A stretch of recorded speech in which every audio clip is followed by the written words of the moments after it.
here we are with this new shipment, spring 2022.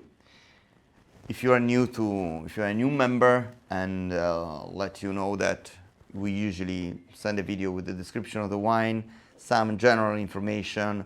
Each wine I also linked to some of them. This one, this one, this one, this one, this one, and this one, and this one, and this one. Actually, all of them, they have a video of the winemaker, so you can even actually get in touch directly with the wine, listening the story directly from the winemaker. Our collectors club is getting bigger and bigger, and we're almost reached the limit of the number of subscriptions we can deal with. The idea is to finding good, high-quality wines based on the concept of a big brand like MASTROBERARDINO, like TAURASI, like BAROLO, like AMARONE, but also with a bit of a vintage, wines that are already staying 7, 8, 10, 15 years in the cellar, so they're more ready to drink. Okay, let's start for our friend. I'm pretty sure that most of you already know San Bernardo from Palladino. We're talking about a different vintage here. Is the 2015. I think you had before the 2013, and the people that were already in the wine club is 2010. I like to change, like 80% of the wines are different from the one you had at the last shipment. But I like to create a bit of a continuity. Maybe if you are patient enough, you might keep one of these wines in the cellar, and one day you can open the different vintages. So every vintage, of course, of a wine is different. San Bernardo doesn't need to presentation. It's possibly one of the most interesting cru. He's the only owner of this cru of Barolo. And we opened a bottle in 1988 of this wine that was incredible. So it's a wine that can age forever, and is the purest quintessential concept of Nebbiolo. I used to like to play a game with my students. I used to, because I don't do it anymore, because I don't have this wine available anymore for my school classes. And I used to ask them, what's the main fruit flavor of this wine? And usually there was kind of, confusion and the silence in the classroom, because it was a tricky question, because the tricky answer is that there is no fruit flavor in the wine. The wine is totally a pure quintessential expression of grape variety and soil. The fruit is not there. Now you might say, why should be a wine based only on earth and no fruit flavor better than others? It's more unique, and because the fruit flavor is the same everywhere, the soil change everywhere, and it's more terroir and local determined, geographically determined and culturally determined. It's a wine that has got a bit of a tannin, so you might need some aged cheese to pair it with.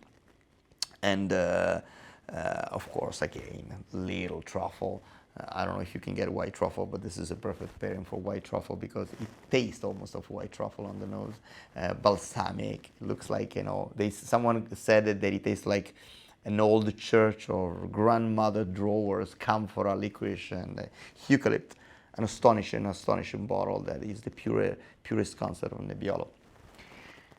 The next wine we're having here is a Brunello di Montalcino, and this is the less pricey wine of the selection. This is a bottle, but this bottle technically doesn't exist because it's 2014 and we bought the entire production of it. And I was astonished when I found a vintage that is not even considered a great vintage in Montalcino was being so performing on this bottle, on this small couple.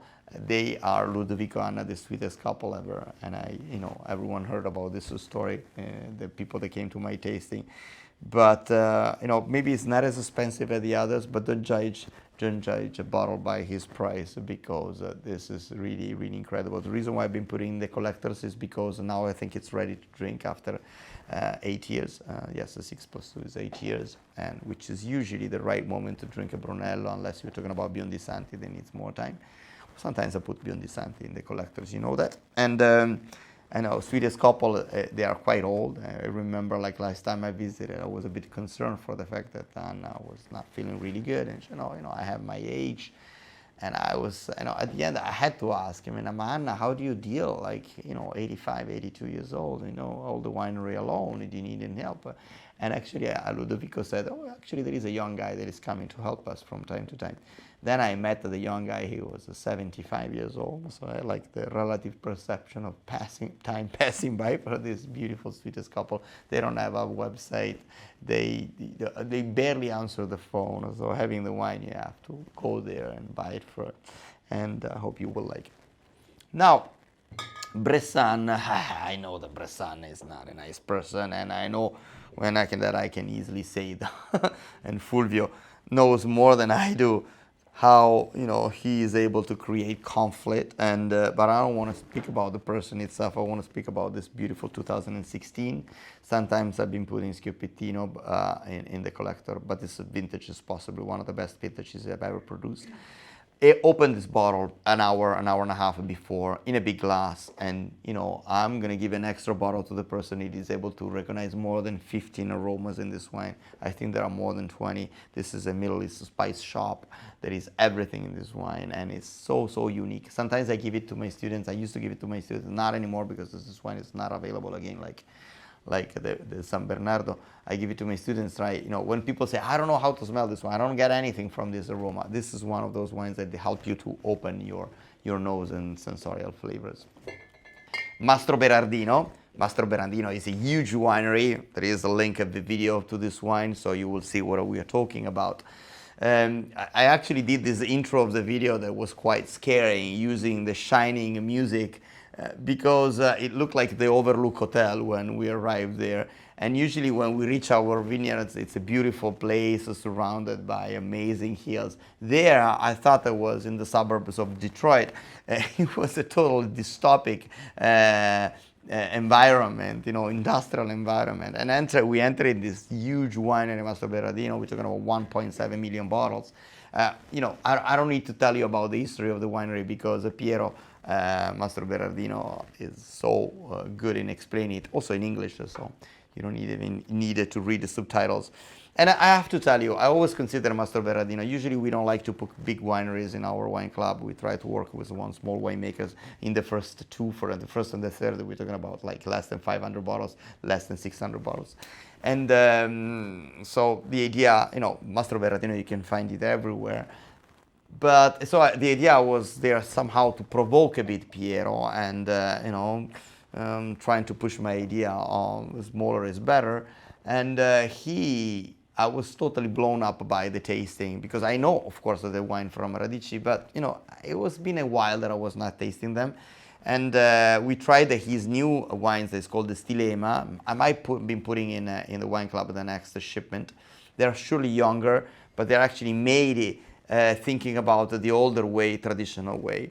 But then I convinced him to sell me a few bottles of his Special Reserve of 1988, which was the traditional way, was the last vintage produced by his father. So we're talking about a wine that is for sure less oak and already has 24 years in the bottle.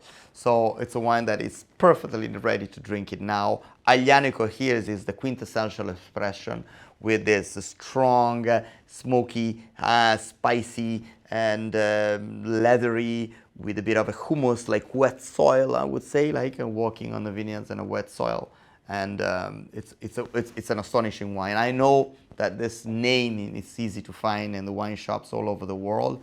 98 maybe not as easy to find, and I don't know at which price. I think this is a bottle that in a restaurant in New York you might find for $250 or $300, and of course here is less pricey. Now we'll move to Barolo. I made a bit of an exception on Barolo, because this is a slightly young Barolo. It's only 7 years, even though all these things that you have to wait a Barolo for 40, 50 years, I'm not so convinced about it. Only a few Barolos in the world can be, aged for such a long time. So in this case, we're talking about a Barolo that is already 7 years old, but he's actually talking about a cru called Monvigliero. Diego Morra is a new member of our wine club, because when I talk about members of the wine club, I'm not talking just about you. I'm talking about also winemakers. When it's like marrying a winemaker in a way, like starting a relationship that is not just about buying wine with him. It's about, asking him to keep the wine for us. It's about maybe doing some special cuvée just for our wine club, starting a cooperation. That is also in change. We do the video for them, we promote the winery, and we develop the relationship that can go for years. And Diego Morra hopefully will stay with us for a while. Really nice person, shy, humble, not bragging, typical person from Piedmont. He's not in the most lucky area of Barolo, so is the area of Verduno. But I think Verduno, if you remember, Fratelli Alessandria was in the wine club a few years ago. It's Verduno, it's Fratelli Alessandro Monvigliero from Verduno is an incredible crew that can give you wines that are as good, even better than other important crew. The characteristic of Monvigliero is also to give you wines that are more ready to drink. It's not like a Serralunga d'Alba that you have to wait it for 40 years, or no, so sorry, for 20 years. So I would guess 2015, nice balanced vintage, not too warm, not too hot. It is a wine that can stay in the cellar for another 10 years, but it's ready to drink it now. The pairings with the Barolo are the usual, you know it, is black truffle, white truffle, of course stew, beef, and agnolotti, if you can find it, which is a kind of a local ravioli.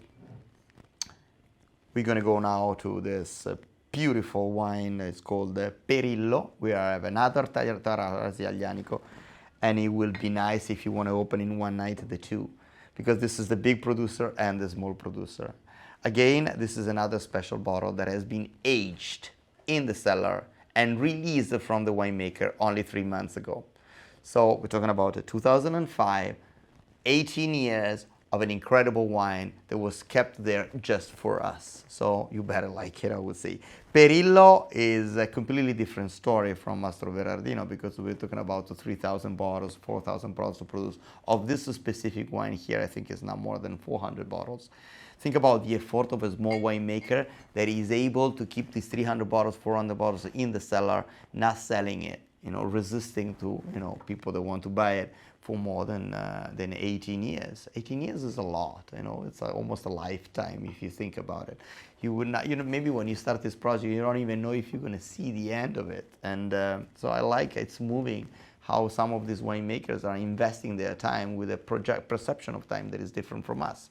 I don't even know what I'm going to do tomorrow night, and I freak out if they ask me to organize a holiday this summer. And these guys were actually planning their life for the next 17 years. Comparing to this one here, I would say that this will be slightly more richer and slightly a bit more tannic because of the youth of it, and also because of the structure. I don't know which one is better. This is not a challenge. It will be really nice for you to open both of the wines. I would say the pairing will be similar. Maybe we'll go this bit more pork chops and a wild boar, something with a bit more fat to compensate the tannins. But, two beautiful masterpieces. That is kind of an homage of Aglianico. Everyone is spoken about Aglianico, but not a lot of people knows exactly what Aglianico is. Mazzon, GIRLAN. So in my wine scouting, I went to GIRLAN and few years ago, no, it was 3-4 years ago, and I asked him to put on the side one of his vintage of TRATTMAN and the Riserva Mazzon, the Pinot Noir Riserva Mazzon TRATTMAN. And so they were so nice that they decided to, I'm a Burgundy guy, let me say it straightly, and I love Burgundy wines, so I like something slightly lighter and not as heavy maybe as Tuscany or even Barolo, even if I love Barolo, of course. But if I want to find that kind of a lighter elegance, I like to go to Alto Adige. I'm really snobbish with Pinot Noir. Pinot Noir, to me, it is Burgundy, maybe a bit of a Loire Valley, and few other places in the world, which means no other places in the world, only Burgundy and Loire Valley. Whenever Italians trying to imitate Burgundy, I found it so cheap. What's the point? We have 2,000 grape varieties. What's the point trying to imitate a grape variety that has found his house such in a beautiful balance like in Burgundy? But Alto Adige sometimes can be surprising, and GIRLAN is one of them. And this is a Pinot Noir, and the Pinot Noir that has got that hint. What I like about Pinot Noir from GIRLAN and from Alto Adige, they don't try to imitate Burgundy. It's a completely different style. Slightly more hazel, more delicate. You can see kind of a evanescence on the palate, but then it has this slightly hint of finish of licorice that keeps the wine alive. So, be careful of judging the wines and considering like an easy wine. It's a wine that is apparently easy, but it's actually nicely complex. I would immediately pair it with a beef tartare or with the tuna fish steak. BUCERCHIALE, another big winery that I love. We did a few tasting with the winemaker here. What they are doing, these guys are incredible, is incredible, because they are able to make quantities and qualities, and also they make an incredible muscle selection of the clones. I explained what is master selection thousands of times in my video, but if you're new to our wine club, I need to explain it again. Master selection, it means that the vineyard are not selected from this nursery, but in the field. How does this affect the quality of the wine? Enormously. So the master selection is you plant a vineyard, okay?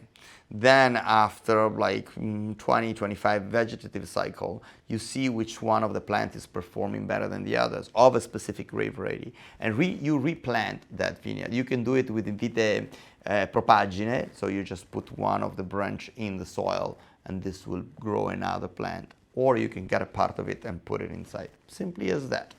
Simply as that. And what is happening right now is happening that the genetical memory of that plant that you selected is creating another generation of plant. And then you select a year by year generation after generation. You're going to create something that is unique. It's a grape variety that is only there. So this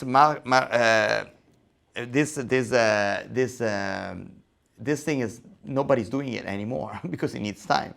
I would say that 99% of the Napa Valley wine are not master selection, are just selected by nurseries. It's called clone selection. So the grape variety is always the same, it performs all the same, but doesn't have a soul. And especially big companies they cannot do that. You know, big, small farmer can do it. Well, these guys are doing it, even despite the fact that they are making several thousands of bottles. And especially on their cru BUCERCHIALE, which is a cru of Chianti, that makes only 5,000 bottles. So even if it is a big winery, in this case, it's actually small. And they do master selection. So, and also they keep the wine for us again. 2004, you know how suspicious I am with Chianti. It's difficult for me. I would mention not more than 15, 20 winemakers of good Chianti in Tuscany upon the more than 1,000 producers that make Chianti. On an area that is so huge, 75 kilometers per 45. So it's the opposite of my idea of terroir, a limited quantity of soil determined by few group of producers of respected and artisan winemakers, while in Tuscany there's a lot of big companies, you know, that they are actually playing the role of the protagonist.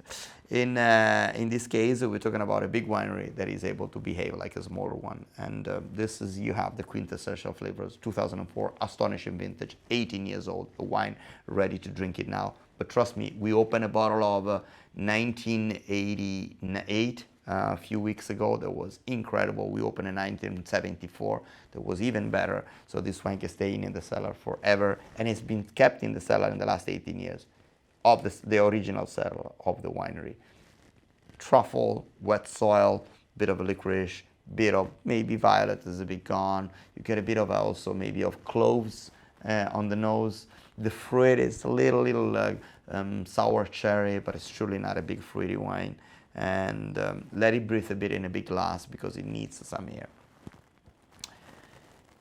Eccolo qua, Vigna d'Alceo and Castello di Rampolla, and I presented this wine. This is not the first time I'm putting it. This is a different vintage I've been putting in the wine club. Usually I put this one in a legend club because this is a 150 to 100 euro bottle, so it doesn't really fit the price of the collectors, but I wanted to be generous at this time.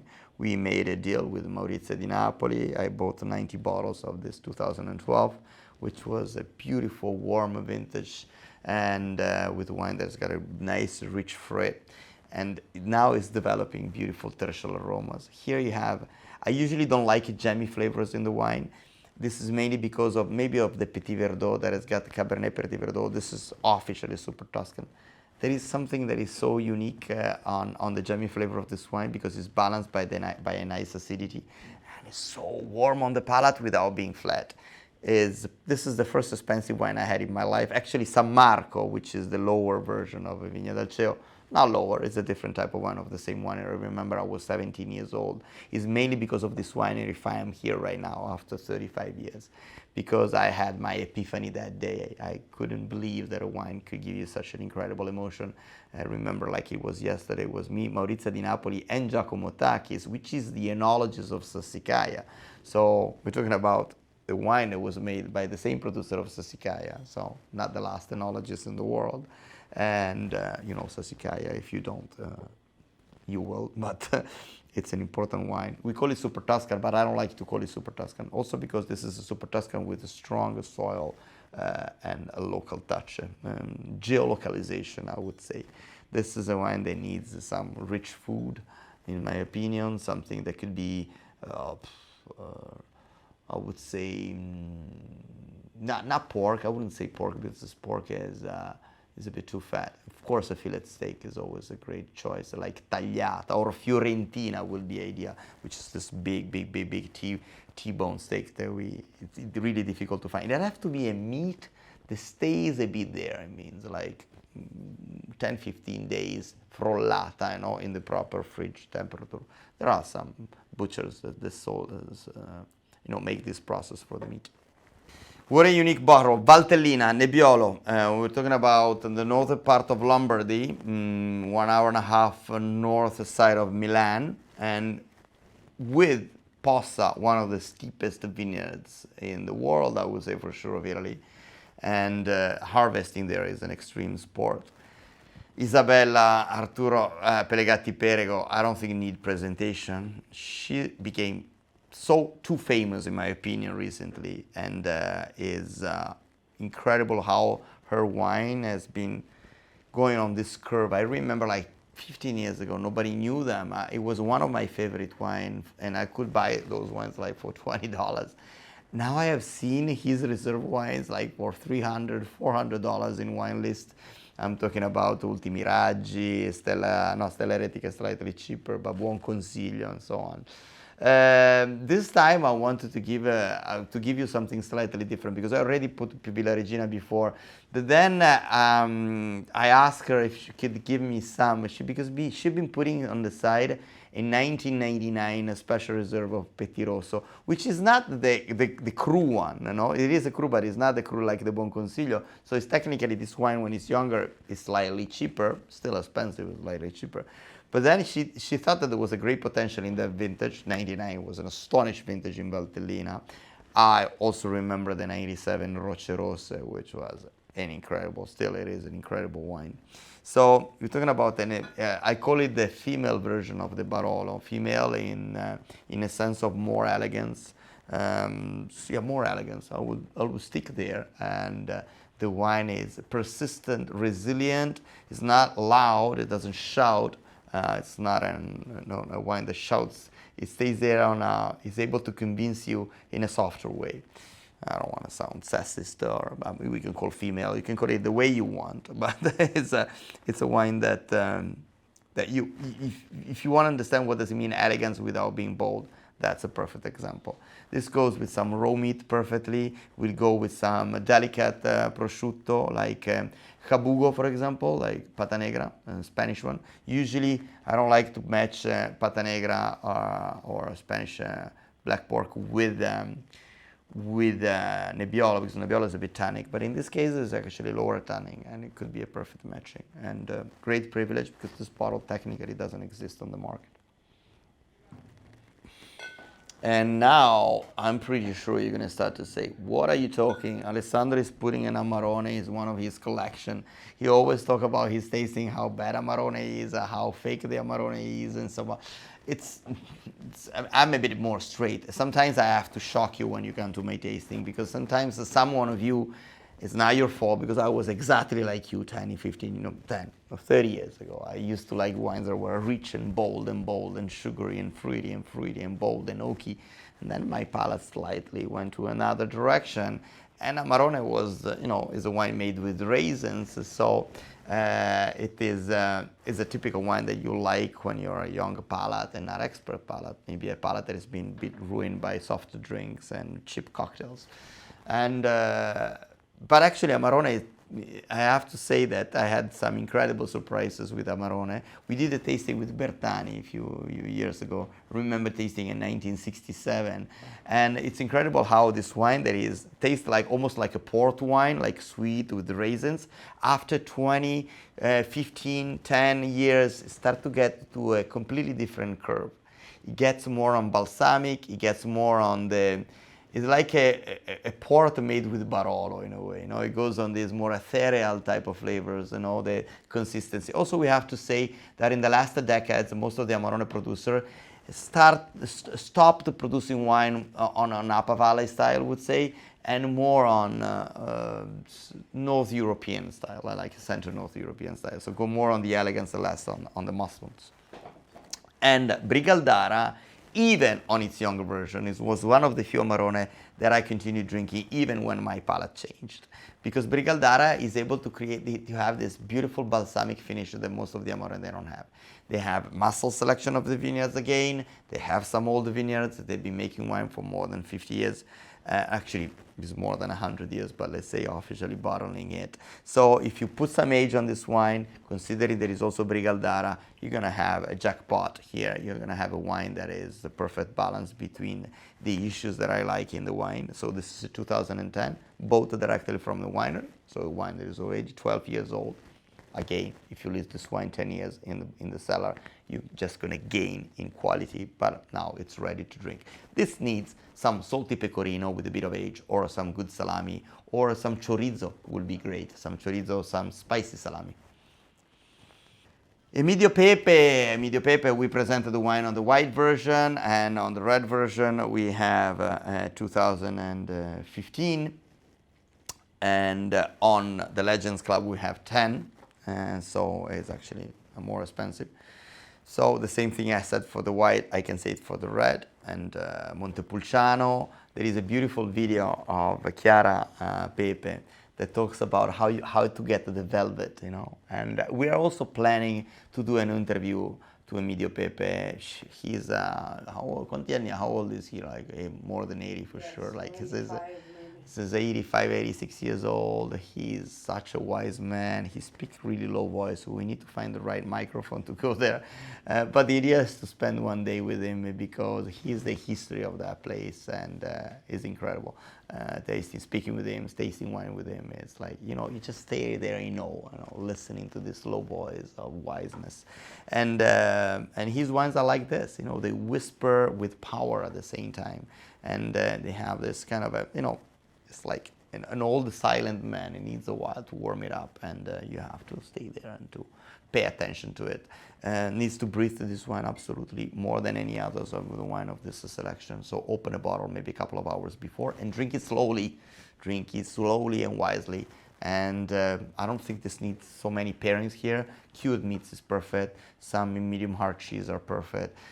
You probably noticed that I didn't really suggest a complicated pairings because, you know, sometimes, oh, this wine is perfect with sea bass on a truffle wrapped on an anchovy from Spain, and then so when the fuck I'm gonna find all these ingredients? I want to give you some suggestions that are average and that everyone can take, okay? So, and in my opinion, this is more about the wine than the food. So, we're talking about contemplative collector's wines. So, to me, it's not more about dinner. It's about opening a bottle with the right group of friends and maybe have some nibbles, quality nibbles that can pair with the wine.